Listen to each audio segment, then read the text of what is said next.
Hi dears, Nishi's Kitchen Vlogs ലേക്ക് സ്വാഗതം. ഇന്ന് ഉണ്ടാക്കിയിട്ടുള്ളത് ഹെൽത്തി ആയിട്ടുള്ള ഒരു breakfast ഉപ്മയാണ്, steel cut oats upma. അപ്പോൾ എങ്ങനെ ഉണ്ടാക്കുന്നത് നോക്കാം. ഞാനിവിടെ 1 കപ്പ് സ്റ്റീൽ കട്ട് ഓട്സ് എടുത്തിട്ടുണ്ട്. ഇതാണ് സ്റ്റീൽ കട്ട് ഓട്സ്. കാണുമ്പോൾ നുറുക്ക് ഗോതമ്പ് പോലെ ഉണ്ടാവും. ഇത് ഗ്ലൂട്ടൻ ഫ്രീ ആണ്, ഒരുപാട് പോഷക ഗുണങ്ങളുള്ളതാണ്. ഇതാണ് ഹെൽത്തി ആയിട്ടുള്ള ഓട്സ്. ഇതാണ് ഞാൻ എടുത്തിട്ടുള്ള സ്റ്റീൽ കട്ട് ഓട്സ്. ഇത് ഓൺലൈനിൽ വാങ്ങിച്ചതാണ്. വലിയ സൂപ്പർ മാർക്കറ്റുകളിലൊക്കെ വാങ്ങിക്കാൻ കിട്ടും. ആദ്യം ഇത് വറുത്തെടുക്കണം. അടുപ്പത്ത് ഒരു ചീഞ്ചട്ടി വെച്ച് ചൂടാക്കിയിട്ടുണ്ട്. എടുത്തു വെച്ച ഓട്സ് ഇതിലേക്കിട്ട് വറുത്തെടുക്കാം.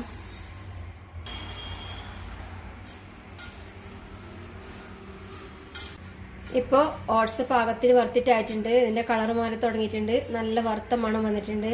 ഇനി തീ ഓഫ് ചെയ്ത് ഒരു പാത്രത്തിലേക്ക് മാറ്റാം.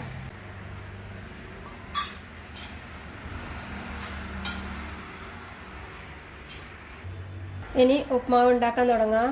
അടുപ്പത്ത് ഒരു ചീഞ്ചട്ടി വെച്ച് ചൂടാക്കി 1 ടേബിൾ സ്പൂൺ എണ്ണ ഒഴിച്ച് 1/2 ടീസ്പൂൺ കടുകും 1/4 ടീസ്പൂൺ ഉഴുന്നുപരിപ്പിട്ട് പൊട്ടിക്കാം. കടുക് പൊട്ടിക്കഴിയുമ്പം ഇതിലേക്ക് വലിപ്പം കുറഞ്ഞ ഒരു സവാള മുറിച്ചതും 2 പച്ചമുളക് മുറിച്ചതും ഒരു ചെറിയ കഷ്ണം ഇഞ്ചി ചെറുതായി മുറിച്ചതും കുറച്ച് കറിവേപ്പില ഇട്ട് വഴറ്റാം.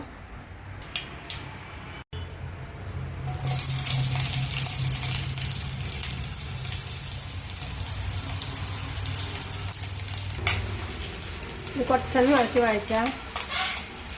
ഉള്ളിയും ഇഞ്ചിയെല്ലാം വാടി തുടങ്ങുമ്പം ഇതിലേക്ക് വലിപ്പം കുറഞ്ഞ ഒരു ക്യാരറ്റ് ചെറുതായി മുറിച്ചതും കുറച്ച് ബീൻസ് ചെറുതായി മുറിച്ചതും ചേർക്കാം. നമുക്ക് ഇഷ്ടമുള്ള പച്ചക്കറി ചേർക്കാം. ഗ്രീൻ പീസ് വേണം ചേർക്കാം, ഞാനിപ്പോൾ ചേർക്കുന്നില്ല. ഇത് കുറച്ച് സമയം ഇളക്കി വഴറ്റാം. പച്ചക്കറി ചേർത്ത് 1-2 മിനിറ്റ് വഴറ്റിയതിന് ശേഷം ഇതിലേക്ക് ഇത് പോകാൻ വേണ്ടുന്ന വളരെ കുറച്ച് വെള്ളം ഒഴിച്ചു കൊടുക്കാം. ഇതിലേക്ക് ആവശ്യത്തിന് ഉപ്പ് ചേർക്കാം. 1/4 ടീസ്പൂൺ മഞ്ഞൾപ്പൊടി കൂടെ ചേർത്ത് ഒന്ന് ഇളക്കി കൊടുത്ത ശേഷം അടച്ചു വെച്ച് കുറച്ച് സമയം ഒഴിച്ചെടുക്കാം. ഇപ്പോൾ ഇത് പോകാൻ വെച്ചിട്ട് ഏകദേശം 1-2 മിനിറ്റ് കഴിഞ്ഞു. ഇതിനെ ഒന്ന് ഇളക്കി കൊടുത്ത ശേഷം ഇതിലേക്ക് വറുത്ത് മാറ്റി വെച്ച ഓട്സ് ചേർക്കാം.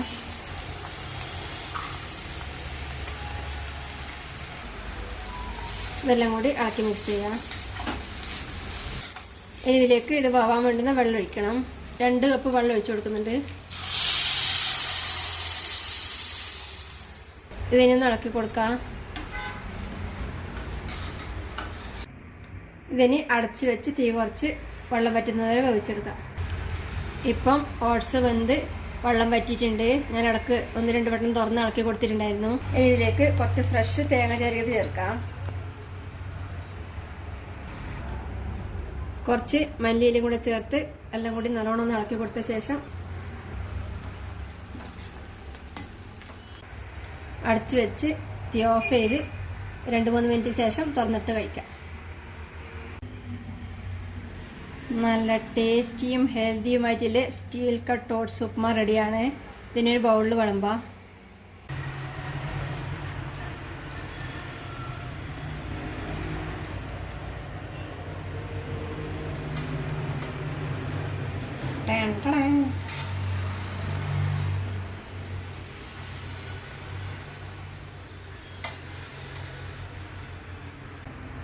ഉണ്ടാക്കി കഴിക്കുക. അഭിപ്രായങ്ങളും നിർദ്ദേശങ്ങളും അറിയിക്കുക. Thank you.